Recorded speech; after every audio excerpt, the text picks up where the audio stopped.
muito assim, tá muito difícil manter. Para eu manter, eu tenho que pintar de 15 em 15 dias. Eu tô vendo que vai chegar a hora de uma semana, de toda semana. Eu falei, eu vou deixar assim na pia já um tubinho, assim, aí eu já faço assim, ó. Agora que eu abro aqui, se eu abrir aqui, você não tem noção do tanto de cabelo branco que tem. Mas é muito, mas eu tenho cabelo branco desde os 22 anos. Ah, então não tem. Desde os 22 anos. Mas dava pra disfarçar, né? Agora não vai não. Pronto, valendo? Valeu. Já tá gravando? Já tá gravando. Eu não Então tá. tô falando. Vai, deixa eu começar então a colocar água, senão depois eu fico. Eu falo demais, né?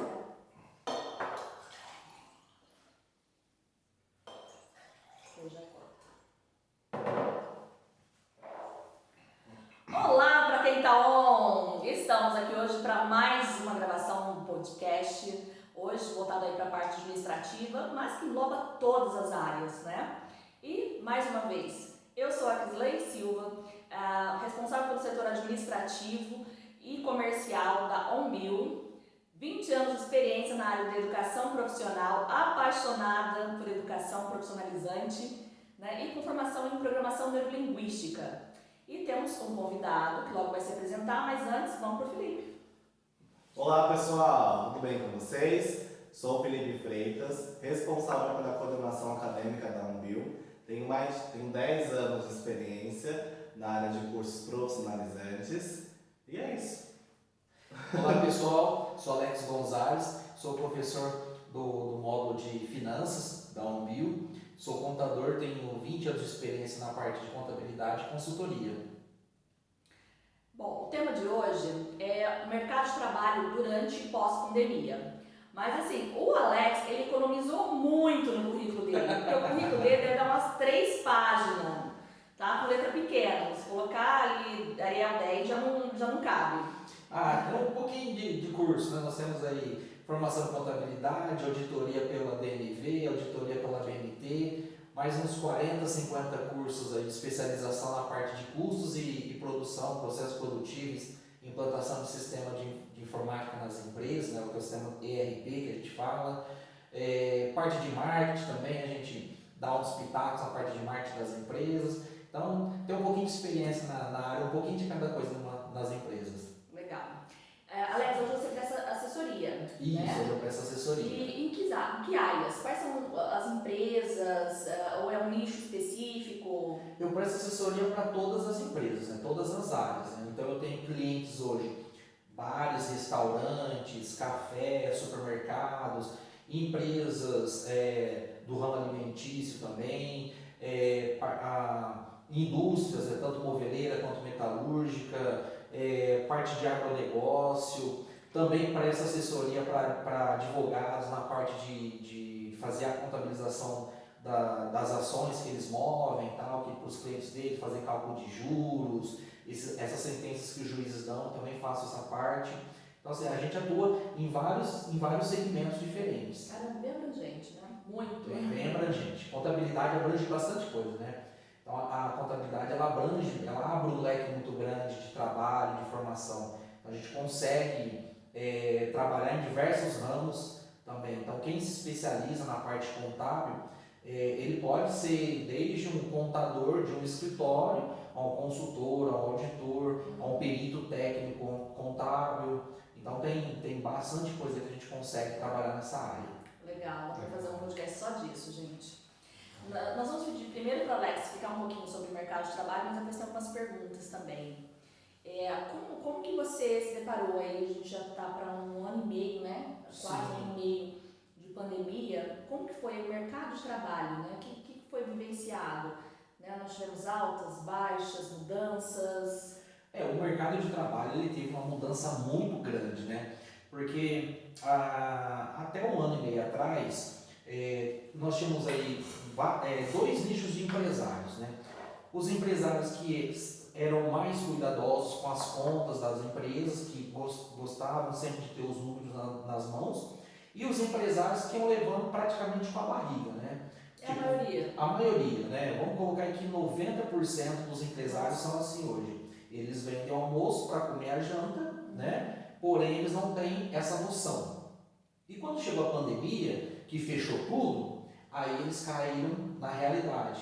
que foi o que aconteceu com algumas empresas, algumas não, né, muitas empresas, em torno de 600 mil empresas só no estado de São Paulo fecharam nesse período, porque não tinham os números à mão, então não sabiam o custo operacional da empresa, não sabia, às vezes nem o que estava devendo, né? Eu já peguei alguns clientes após aí a pandemia que me procuraram que não sabiam quanto que estava devendo de imposto, não sabia quanto estava devendo de fornecedor, porque não tinha controle de nada, né? Deixava na mão de funcionário, o funcionário vai comprando, não vai passando informação, não tem controle.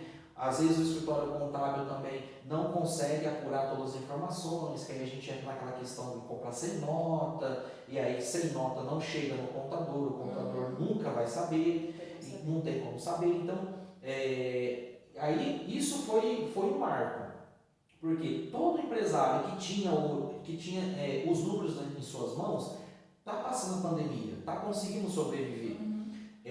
Mesmo que no ramo alimentício que teve um boom de vendas por conta que está todo mundo fechado em casa, teve a questão do ano passado das lives que ajudou bastante, os supermercados, açougues, o ramo de bebida vender muito, mas teve um aumento de venda, só que por outro lado também teve supermercados que não conseguiram se manter, porque não tinham já estoque, não tinham financeiro legal, não tinham capital. Inclusive, supermercado chegou a fechar? Teve supermercado? Teve supermercado que chegou a fechar. Eu acho que não aqui em Poranga. Sim, aqui teve. Aqui teve Aqui também. teve supermercado que fechou e agora ele vai ser reaberto. É um outro empresário que me procurou, que eu vou dar consultoria para ele. Então, assim, vai mudar drasticamente. Mas é um ramo ele é um ramo sedimentado, né? Para você chegar ao ponto de fechar uma empresa nesse ramo, tem que estar com uma administração financeira muito grande. Eu imagino, porque é grau de primeira necessidade. Primeira necessidade. E a primeira coisa no supermercado é o quê? Produto na gôndola. Se eu não tenho produto, eu não vendo. Se eu não vendo, eu não pago conta. Então tem que produto na gôndola. E o que aconteceu é que alguns empresários esse ano deixaram de comprar. Deixou de comprar, o cliente deixou de ir. Foi para outro, foi para o concorrente. E aí para você trazer o cliente de volta, aí demora. E aí esses empresários que correspondem a 90%, são os que não têm os números nas mãos, que levam ali, vende o almoço para comprar janta. Quando eles sentiram o baque, a primeira coisa que eles fizeram foi demitir funcionário ou não? Alguns sim, porque como teve o auxílio emergencial, né, que foi os programas do governo de redução da jornada de trabalho, suspensão do contrato de trabalho, muitos empresários optaram em fazer essa parceria com o governo. Outros tiveram que fazer enxugar um pouco a folha de pagamento realmente, porque não tinha, principalmente na indústria, não tinha muita produção para isso. E no comércio em geral, quando a gente fala assim, loja de calçado, de roupa, aí também teve um pouco de demissão, porque o vendedor, quando o mercado está aquecido, a loja tem bastante vendedor para atender. O mercado vai desaquecendo, aí ele vai dispensando a mão de obra. Então, foi meio que meio termo, né? Nós tivemos tanto demissões, mas também tivemos muita gente que entrou nesse plano do governo para não ser demitido, né? Não demitir. Só que o que acontece?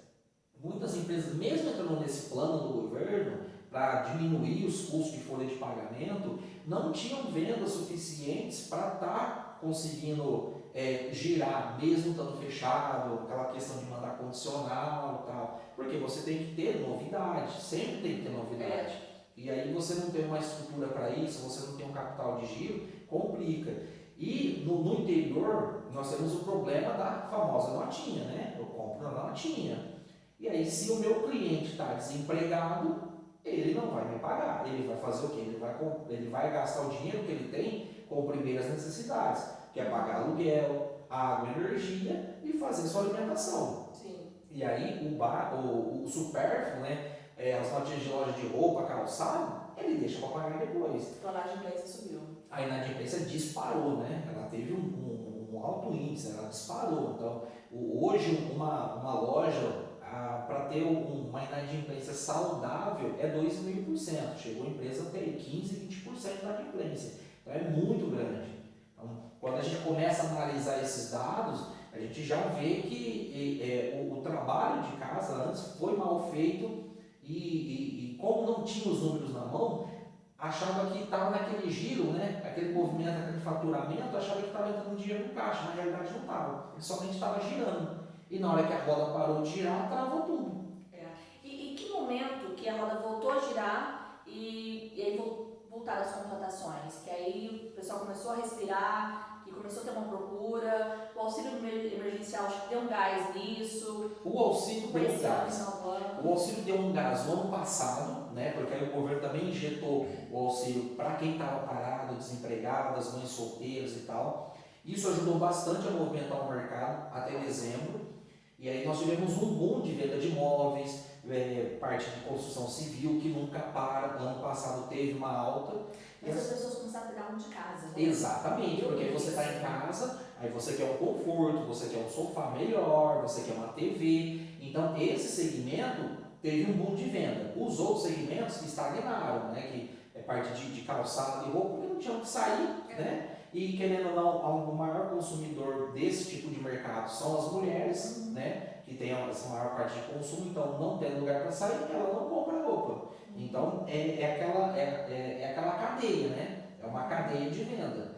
E aí o que acontece? Nós tivemos esse boom de venda, agora em janeiro nós tivemos uma queda muito grande. E essa queda, ela teve uma pequena recuperação que é normal depois da época de fevereiro, março, só que está estagnado. Então, o nosso termômetro para a nossa região específica é a indústria moveleira, que é o maior percentual de empregados, né, é na indústria moveleira. E as indústrias moveleiras não estão tendo uma venda expressiva, eles estão vendendo para manter o ponto de equilíbrio, que é pagar as contas e fechar ali zerado, sem dívida, mas também sem lucro. Isso quer dizer que o quê? Que eu não vou ter contratação daqui a alguns meses. Que a partir daí de agosto, setembro, a gente começa as contratações para final de ano para produzir mais estoque para vender para as lojas. Mas as vendas já começam a ter esse reflexo a partir de julho. E esse mês nós não tivemos movimento nenhum aumento de venda. E além da indústria moveleira, aqui na região também a gente tem, São Votuporanga, né, muito forte indústria metalúrgica. Né? Essa sentiu mais, sentiu menos, não sentiu? Aí é onde entra o empresário que tem os números na mão. Na nossa região, que nós temos essa indústria metalúrgica, que hoje é a maior do país no segmento dela, ela tem todos os números na mão. Inclusive, eu vim de lá, trabalhei 10 anos lá. Muito competente. Exatamente. Né? Então, eles sempre investiram, né? Eles sempre investiram nessa área. E isso aí possibilitou o quê? Que eles tenham todos esses números na mão. E o que aconteceu? Nessa queda, nessa crise que teve, eles conseguiram comprar matéria-prima mais barata, eles conseguiram aumentar a sua carteira de clientes. Aproveitar o momento. Então, nessa crise, eles cresceram. E cresceram de uma forma gigantesca. Tanto que eles compraram vários imóveis e estão derrubando algumas fábricas e montando barracão para eles, né? Então eles estão crescendo.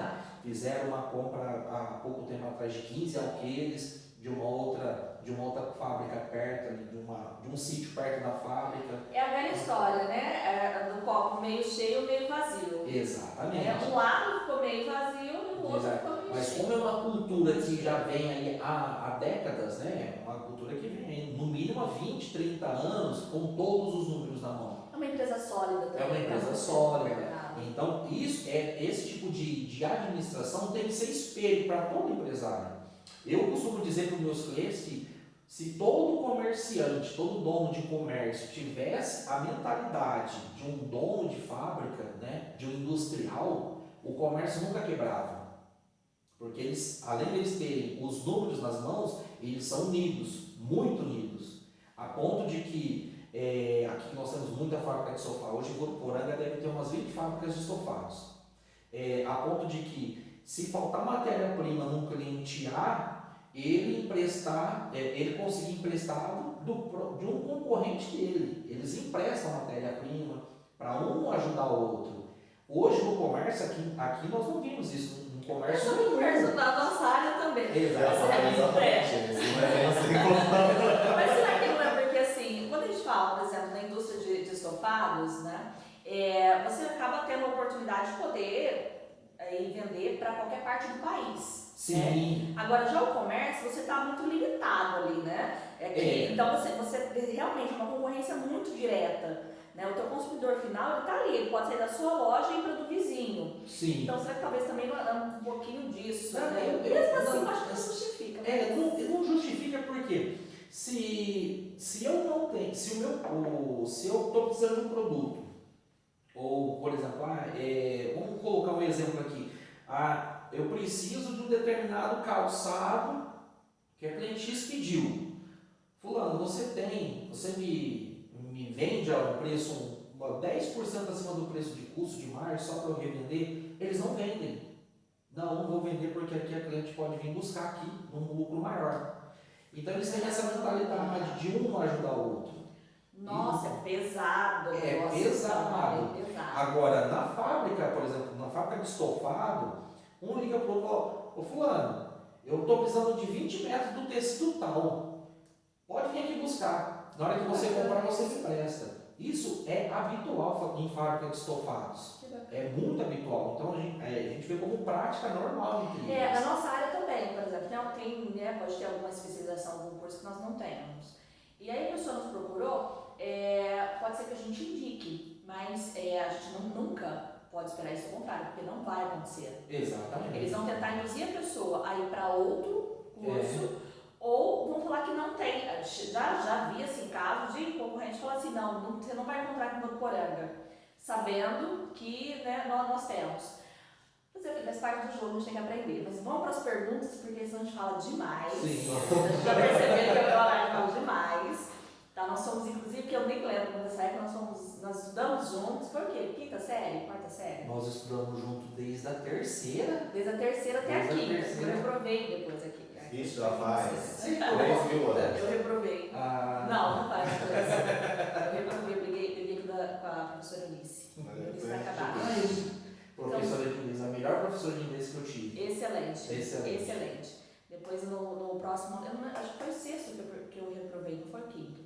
Ela pegou todos os sexto anos, foi o sexto, ela pegou todos. Ela olhou pra mim, ela falou assim, eu peguei todos, não tem como você escapar de mim. E aí eu peguei a sala que ela pegou português e matemática, ela era excelente em português também.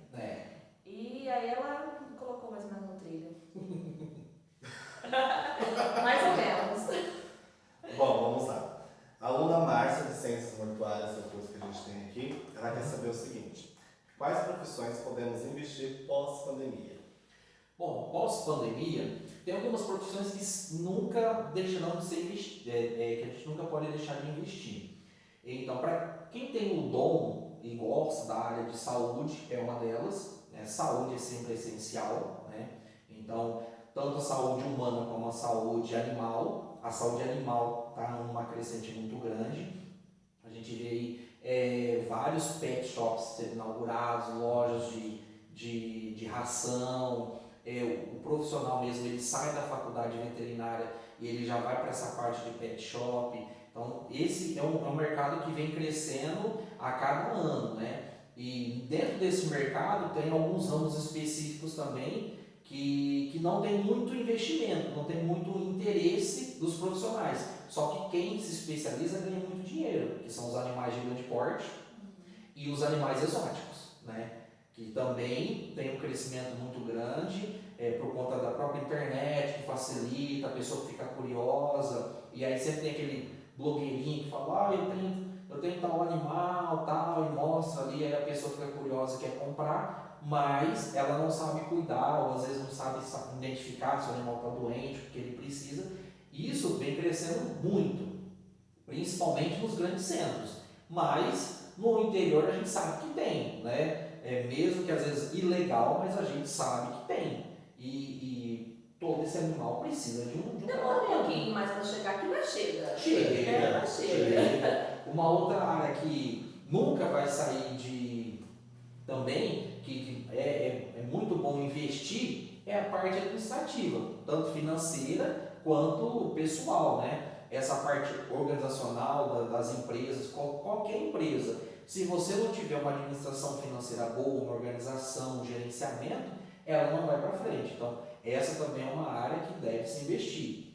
e depois as áreas que envolvem as mídias sociais, né? A parte digital, né? Hoje esse boom de área digital, fazer marketing, propaganda, venda pela internet, isso vem crescendo.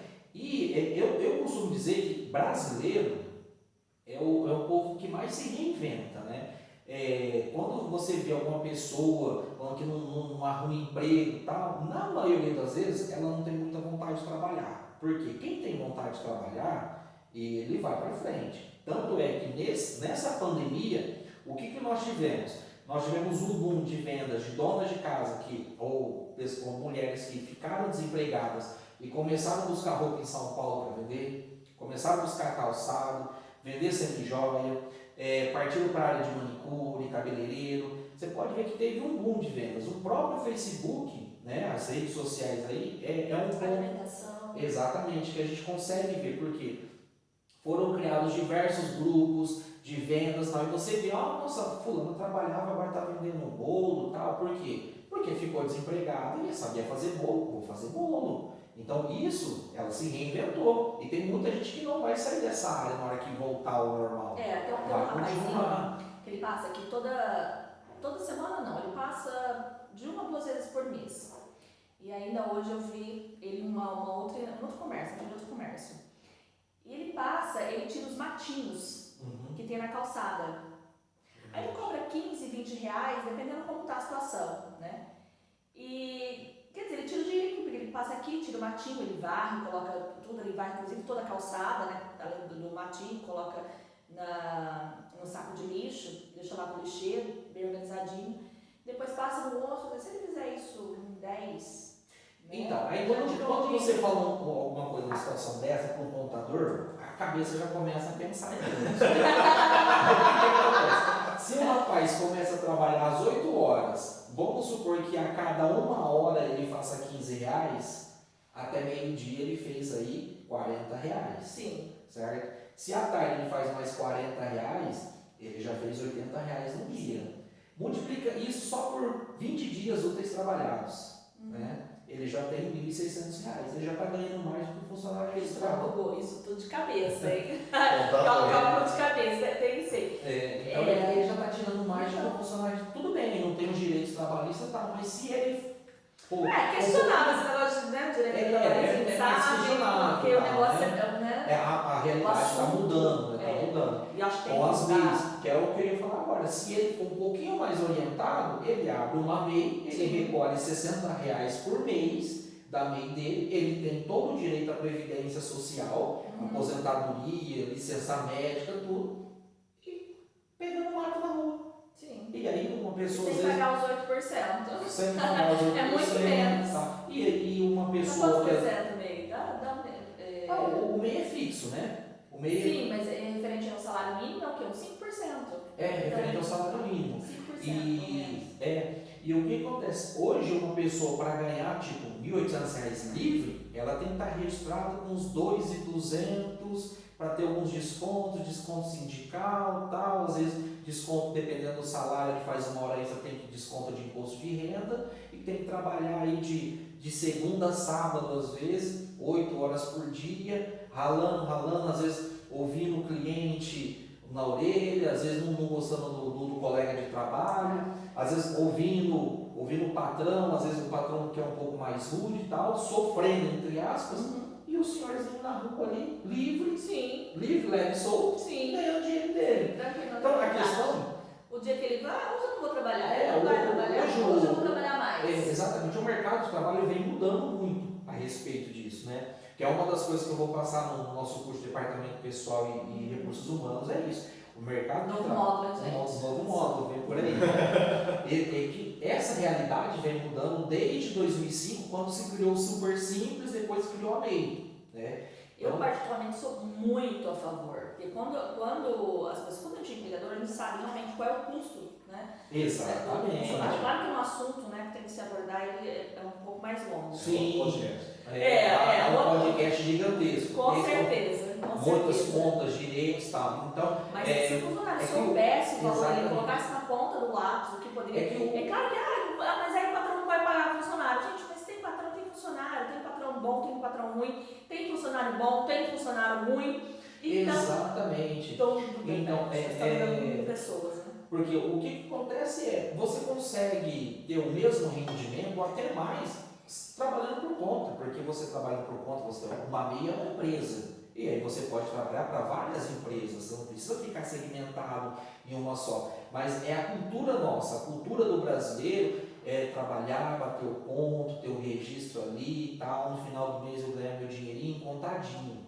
Essa visão que o brasileiro tem. Só que hoje qualquer pessoa que busca trabalhar por conta, ela tira muito mais hoje do que uma pessoa registrada. E com muito mais liberdade. E muito mais liberdade. Liberdade financeira, Aí, liberdade exatamente. diária, liberdade de Aí, tempo. a segurança que ela vai ter financeira no futuro, aí vai da educação financeira que ela tem. Né? Se ele pode investir em bolsa de valores, em fundo de investimento, ou até na poupança, né? Previdência privada. Previdência privada, aí vai da forma que ele quiser investir. Porque ele sempre vai tirar mais. Raramente você acha uma pessoa que trabalha com MEI que ganha menos do que um funcionário padrão, um salário de R$ 1.500. Mas acho que a maior questão hoje em dia é isso, do autônomo, né, do profissional liberal, ele realmente saber gerir as finanças. E é algo que falta muito no brasileiro, essa educação. Sim. Né? Eu me vejo dessa forma. Sim, porque no Brasil não se tem educação financeira.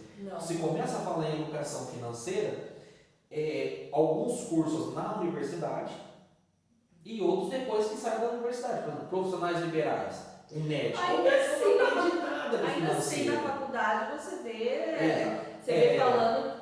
A teoria é totalmente diferente da prática, Você vê né? a pessoa assim, né, marxizando, né, os livros do capitalismo. Peraí, né? Não tem como. A faculdade de economia falando contra o capitalismo. Exatamente. Oi? Mas... E se você pega essa linha de profissional liberal, advogado, psicólogo, médico, engenheiro, eles não veem nada de finanças. Finança, como ele vai gerir os rendimentos dele. O que eles fazem depois? Saiu da faculdade, procura um contador, procura um consultor, para que tenha ajuda. Ou se ele tem alguma base em casa. Eu acho muito importante que, além de você procurar um profissional, você ter uma noção, né? Para você saber o que está acontecendo e saber como você pode agir também em casa. Porque esse profissional ele vai te ajudar na parte financeira relacionada ao seu trabalho, mas aí você não leva isso da sua casa. Exatamente. Né? Então, por isso que eu sempre falei, né, por exemplo, profissionais liberais, seja cabeleireira, seja uma doceira, né, uma cozinheira, abrir um restaurante, marmita. Gente, vai lá, faz um cursinho de informática, né, hoje em dia tão bem de redes sociais que precisa, e um curso de administração, para você pelo menos ter uma noção, para você pelo menos ter uma base. Exatamente. Né? Porque aí crescer um pouquinho você quer contratar e você não tem noção, né? Porque o MEI pode ter uma contratação. Pode ter uma contratação, mas a pessoa não tem noção dos custos que é uma contratação. Exatamente. Porque aí nós envolvemos a parte sindical, os direitos de cada categoria, e aí às vezes a pessoa tem direito a vale transporte, vale refeição, e aí vai aumentando os custos e a pessoa não faz as contas. Né? Tem que ver se compensa. Exatamente. Aí ela vai ver na hora que já está contratado, registrado, e agora? Ou pior, vai lá, contrata sem registro, na informalidade. Que é pior ainda. Muito pior. E aí vem a trabalhista. Porque eu posso não ser a favor da CLT. Mas, né, como diz o Flávio Augusto, faz parte do jogo, são as regras. Exatamente. Né? Então, a gente pode sim fazer um trabalho ali para que mude, para que melhore algumas coisas para as duas partes, mas não adianta você querer driblar. A CLT já ficou um pouco mais justa depois da mudança, da reforma que teve há 2 anos atrás, então já melhorou. Né? Então, porque antes era lei, né? Um funcionário que entrava, né, contra a ex-empresa era causa praticamente ganha, né? Ele alegava até absurdos. Hoje não. Hoje, quando ele chega para o advogado e vai contar seu caso, o advogado analisa muito bem. Eu já tive casos de o advogado me procurar e falar assim, vê isso aqui para mim, calcula, para ver se valia a pena ou não entrar na justiça. Porque o risco daquela alegação dele perder era grande. E se ele perde, o funcionário tem que pagar. Né? As custas, né? Todas as custas, né? Tanto do advogado dele quanto da outra parte. E é sempre bom, assim, frisar, nossa, vocês são contra os funcionários. Não.